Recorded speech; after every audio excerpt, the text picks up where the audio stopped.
आज straight line से related questions करेंगे। पहला क्वेश्चन है find slope of the following. यानी यहाँ पे कुछ लाइन से उनका स्लोप पता करना है। जैसे एक लाइन है जिसका पासिंग पॉइंट दिया हुआ है 3, -2 और -1 और 4, तो इसका स्लोप क्या होगा? तो सिंपल याद करो, फॉर्मूला क्या था? y2 minus y1 by x2 minus x1 वाला फॉर्मूला याद है स्लोप निकालने का।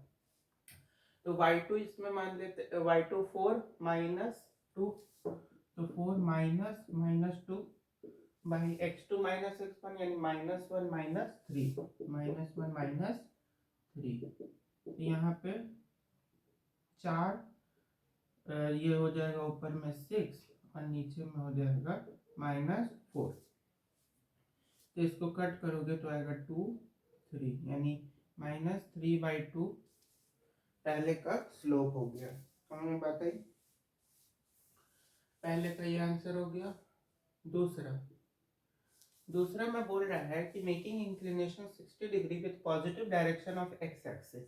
यानी कोई लाइन है जो कि एक्स एक्सिस पॉजिटिव डायरेक्शन में, इंक्लिनेशन कितना है 60 डिग्री। इस पर ध्यान दीजिए। यानी यहाँ पे थीटा का वैल्यू आपको दिया है 60 डिग्री। तो जब भी एंगल दिया हो तो स्लोप कैसे निकालेंगे? tan थीटा कर देंगे। यानी slope is equal to tan theta, tan 60 degree, और tan 60 डिग्री आपका क्या होता है? √3। तो इस केस में स्लोप हो जाएगा आपका, इस केस में आपका स्लोप हो जाएगा √3, और यहाँ पे आपका ये जो स्लोप है ये हो जाएगा आपका -3/2।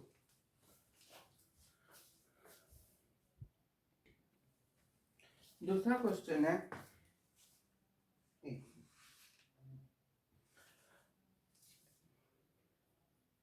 If angle between two lines, या लाइंस होगा, line sorry, lines is pi/4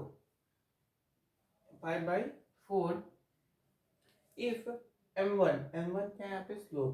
if m1 slope, यानी एक लाइन का स्लोप दिया आपको 1/2, तो दूसरे लाइन का स्लोप पूछता है फाइंड m2।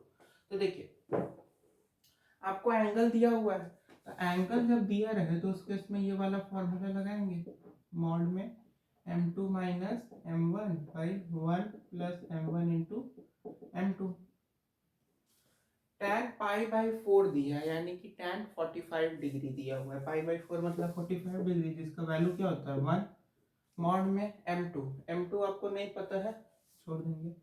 m2 माइनस 1/2 दिया हुआ है ये। उसके बाद और क्या क्या गिवन है? m1 आपको पता है 1/2, तो नीचे डाल देंगे 1 प्लस m2/2, ये हो जाएगा। और इसमें से अगर 1 इज इक्वल टू मॉड के अंदर 2 times m2 minus 1/2 whole divided by 2 plus m2 divided by 2, ये है, यहाँ से 2 से 2 कैंसिल हो जाएगा, 2 प्लस m2, तो यहाँ पे बचेगा क्या? 1 इज इक्वल टू, मॉड हटा देंगे तो 2 plus m2 into 1, 2 plus m2 ही आएगा। m2 is equal to 2m2 minus 1, तो यहाँ पे 2 minus 1 is equal to 2 plus 1 is equal to m2, यानी यहाँ पे m2 का वैल्यू आपका आ गया 3। पहला स्लोप आपका हो गया 1/2, दूसरा स्लोप हो गया आपका 3। समझे? बताइए। ये दूसरा नंबर क्वेश्चन था, लिख देना क्वेश्चन 2।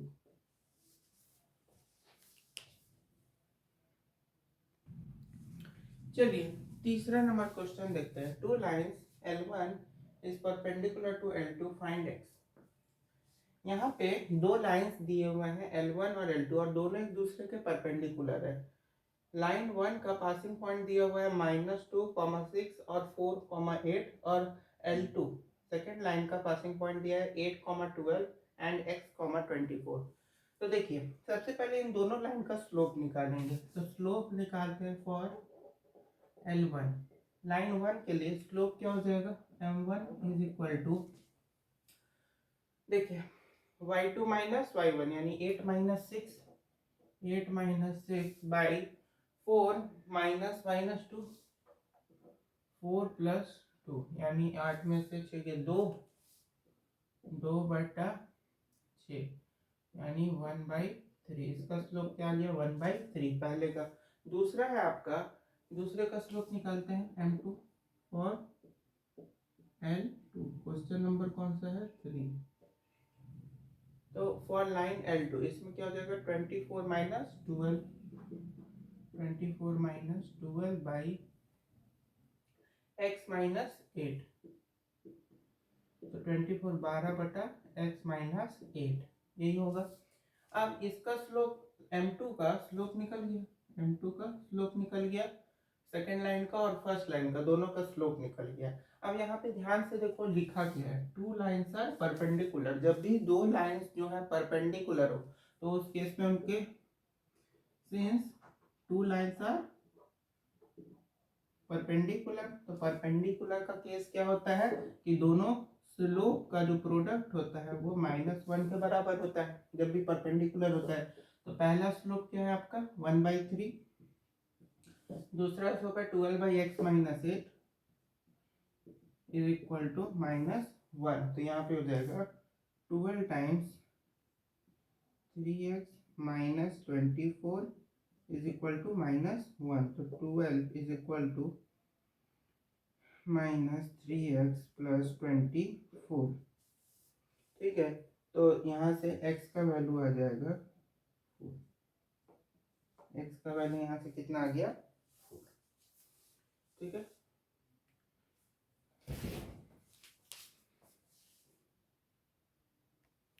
चलिए चौथा नंबर क्वेश्चन देखते हैं। Find the distance between the points P x1, y1 and Q x2, y2 if. Condition दो दिया हुआ है। पहला कंडीशन है कि अगर PQ y एक्सिस के पैरेलल होता है और PQ अगर x एक्सिस के पैरेलल होता है। तो सबसे पहले एक चीज तो देखिए कि जो PQ है इसका डिस्टेंस क्या होगा √x2 माइनस x1 और का whole square plus y2 minus y1 का होल स्क्वायर, यही होगा इसका डिस्टेंस। अच्छा, तो इसमें पहला बोला है कि PQ अगर y एक्सिस के पैरेलल हो, अगर कोई लाइन जो है PQ जो है अगर y एक्सिस के पैरेलल होगा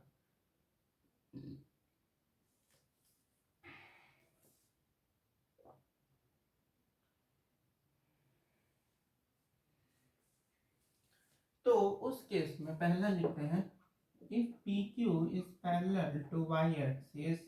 तो इस केस में याद करो क्या होगा, इस केस में आपका x1 और x2 यानी ये जो दोनों कोऑर्डिनेट्स हैं x1 और x2 ये दोनों एक दूसरे के बराबर ही हो जाएंगे, यानी जीरो हो जाएगा ना। जब इसके पैरेलल हो जाएगा y एक्सिस के तब तो ये दोनों जीरो हो जाएंगे, यानी एक तरह से x1 is equal to x2 हो जाएगा, x1 इक्वल टू x2। तो उस केस में PQ क्या हो जाएगा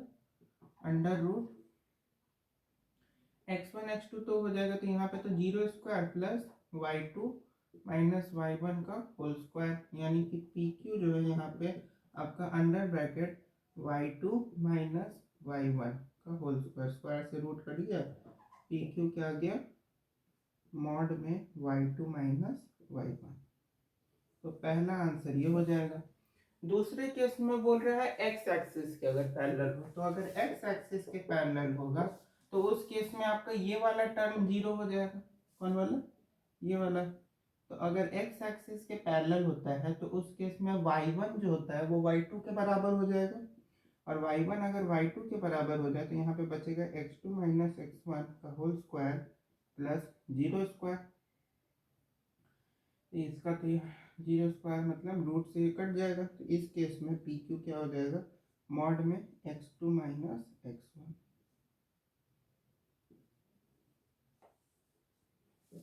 ये बात है, नोट कर लो।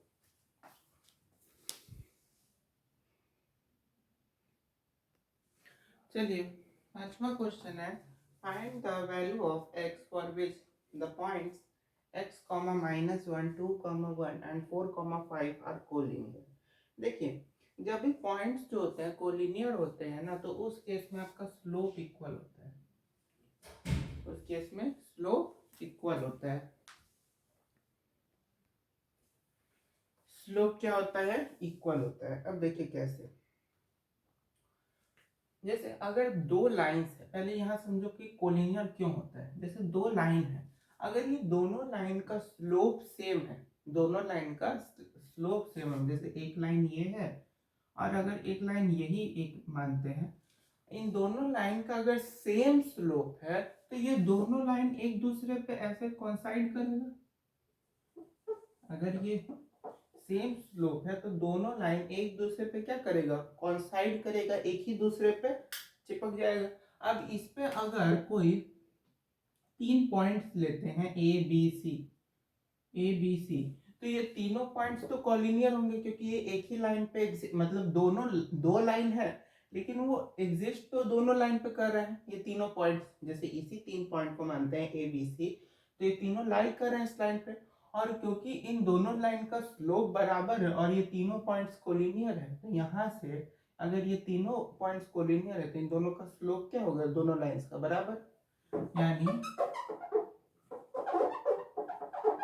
अरे मीटोन मार्कर मिटता ही नहीं है ना।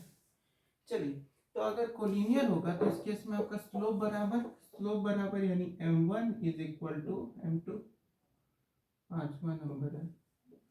तो पहले का स्लोप निकालते हैं, 1 minus minus 1 by 2 minus x is equal to 5 minus 1 by 4 minus 2। यहाँ पे करते हैं 2 by 2 minus x is equal to 4 by 2, 2 से कट गया 2 टाइम्स में,